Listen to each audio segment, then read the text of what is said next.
अस्सलाम वालेकुम everyone, this is Hamza Khan. I hope you are doing well.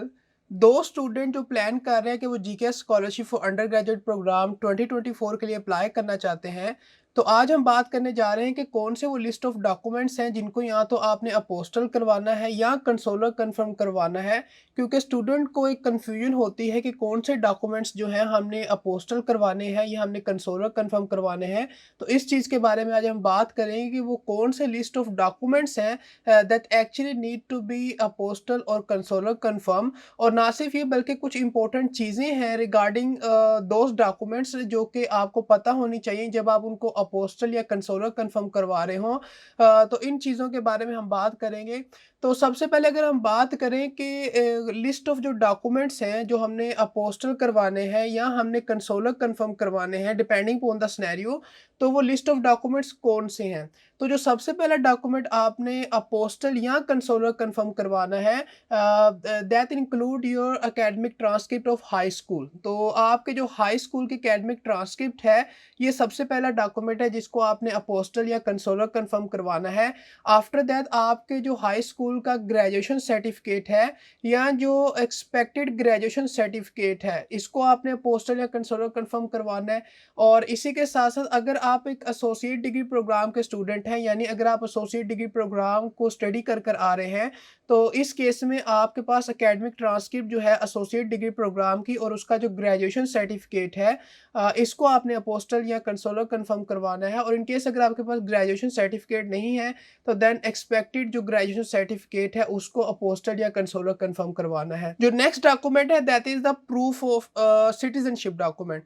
तो आपने अपनी और अपने जो पेरेंट्स हैं इनकी जो प्रूफ ऑफ सिटीजनशिप है, इस डॉक्यूमेंट को जो है आपने या तो अपोस्टल करवाना है या कंसोलर कंफर्म करवाना है। और इसी के साथ साथ आपने जो है प्रूफ ऑफ फैमिली जो रिलेशनशिप का डॉक्यूमेंट होता है, इसको भी आपने अपोस्टल या कंसोलर कंफर्म करवाना है। And apart from these documents कुछ ऐसे डॉक्यूमेंट्स होते हैं जो रेलिवेंट टू सम एप्लीकेंट होते हैं, यानी वो रिक्वायर्ड होते हैं for the proof by some specific applicant. तो इन केस वो डॉक्यूमेंट अगर आपसे रिक्वायर्ड है, जिसकी लिस्ट आप देख सकते हैं एप्लीकेशन फॉर्म से, तो आपने उन डॉक्यूमेंट को भी अपोस्टल करवाना है या कंसोलर कंफर्म करवाना है। तो ये वो लिस्ट ऑफ डॉक्यूमेंट्स हैं that actually need to be apostille और कंसोलर कंफर्म। इसके अलावा जो डॉक्यूमेंट्स हैं आप उनको सिंपल जो है वो सबमिट कर सकते हैं उनकी कॉपीज को, लेकिन इन डॉक्यूमेंट्स को आपने अपोस्टल सबमिट करना होता है या आपने इनको कंसोलर कंफर्म सबमिट करना होता है। और अब बात करते हैं कि क्या आपने जो अपने ओरिजिनल डॉक्यूमेंट्स हैं उनको सबमिट करना है। तो अगर आपके ओरिजिनल डॉक्यूमेंट्स आपको री इशू नहीं होंगे, तो इस केस में आपने क्या करना है कि जो एक अपने ओरिजिनल डॉक्यूमेंट्स हैं उनकी नोटराइज कॉपी को या आपने अपोस्टल करवाना है या कंसोलर कंफर्म करवाना है। तो इस तरह से आपके जो डॉक्यूमेंट्स हैं वो एक्सेप्टेबल होंगे। और अगर आप सबमिट करते हैं अपने डॉक्यूमेंट्स की जो सिंपल फोटो कॉपीज हैं उनको या जो नोटराइज कॉपीज हैं उनको, उन डॉक्यूमेंट्स की जो आपने अपोस्टल या कंसोलर कंफर्म करवाए हैं, तो ये डॉक्यूमेंट की जो कॉपीज है वो एक्सेप्टेबल नहीं होगी।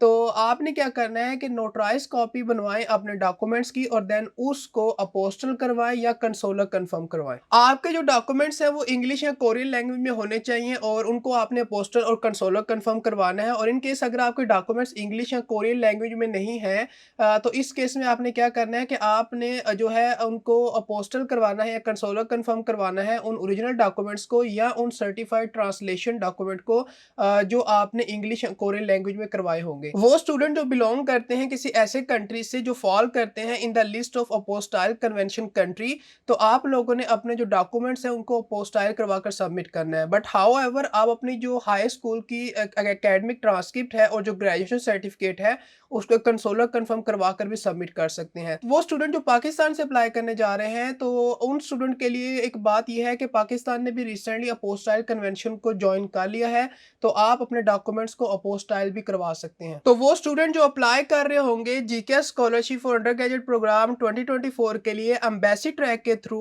उन्होंने एक जो कॉपी है अपोस्टल या कंसोलर कंफर्म डॉक्यूमेंट की सबमिट करनी है, जिसमें ये वाले डॉक्यूमेंट्स को अपोस्टल और कंसोलर कंफर्म करवाना है। और +3 जो है उन्होंने एडिशनल जो कॉपीज जो सिंपल है उनको सबमिट करना है। तो टोटल 4 सेट आपने सबमिट करने हैं। ऑन दी अदर हैंड जो यूनिवर्सिटी ट्रैक से स्टूडेंट अप्लाई करने जा रहे हैं, उन्होंने सिंपली जो एक अपोस्टल और या कंसोलर कंफर्म जो सेट है डॉक्यूमेंट का, उसको सबमिट करना है along with all the other required documents जो कि रिक्वायर्ड हैं आपके एप्लीकेशन फॉर्म के अंदर। और वो स्टूडेंट जो बिलोंग करते हैं थर्ड कंट्री से, ऐसे स्टूडेंट जो है अपनी एकेडमिक ट्रांसक्रिप्ट को और ग्रेजुएशन सर्टिफिकेट को सबमिट कर सकते हैं कंसोलर कंफर्मेशन के साथ। और आप जो है सर्टिफाइड ट्रू कॉपीज को भी सबमिट कर सकते हैं जो कि इशू की जाएंगी आपके कंट्री के अंदर जो कोरियन एम्बेसी है उनकी तरफ से, जो आपकी गवर्नमेंट है उसकी तरफ से, और वो सर्टिफाइड ट्रू कॉपीज भी एक्सेप्टेबल होंगी। तो अगर आप सर्टिफाइड ट्रू कॉपीज को सबमिट करना चाहते हैं तो आप उनको भी सबमिट कर सकते हैं और वो सर्टिफाइड ट्रू कॉपीज भी एक्सेप्टेबल होंगी। और यहाँ पर एक इंपॉर्टेंट क्वेश्चन जो स्टूडेंट की तरफ से पूछा जाता है वो ये कि अगर हमने अपने डॉक्यूमेंट्स को प्रीवियसली अपोस्टाइल या कंसोलर कंफर्म करवाया था तो क्या हम उसको उन डॉक्यूमेंट्स को इस बार सबमिट कर सकते हैं। तो अगर तो आपके जो डॉक्यूमेंट है जिनको आपने अपोस्टल या कंसोलर कंफर्म करवाया था उनके ऊपर एक्सपायरेशन डेट मेंशन है डॉक्यूमेंट की और वो डेट गुजर चुकी है, तो देन आपको अपने डॉक्यूमेंट्स को दोबारा अपोस्टल या कंसोलर कंफर्म करवाना पड़ेगा। बट इन केस अगर एक्सपायरेशन डेट नहीं है उन डॉक्यूमेंट्स के ऊपर तो वो डॉक्यूमेंट्स आपके एक्सेप्टेबल होंगे with in the period of 2 years, तो आप उन डॉक्यूमेंट्स को सबमिट कर सकते हैं।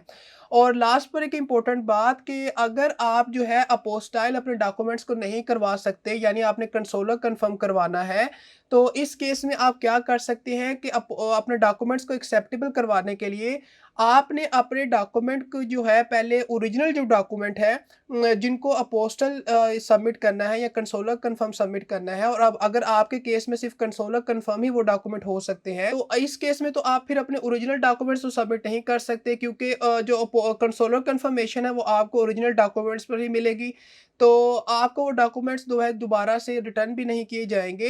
तो इस केस में आपने क्या करना है, तो अगर आपके पास सिर्फ कंसोलर कंफर्मेशन का ऑप्शन अवेलेबल है तो आपने एक काम करना है, सबसे पहले जो अपने ओरिजिनल डॉक्यूमेंट्स हैं उनको जो आपके कंट्री में कोरियन एम्बेसी है वहां से आप कंसोलर कंफर्म करवा लें।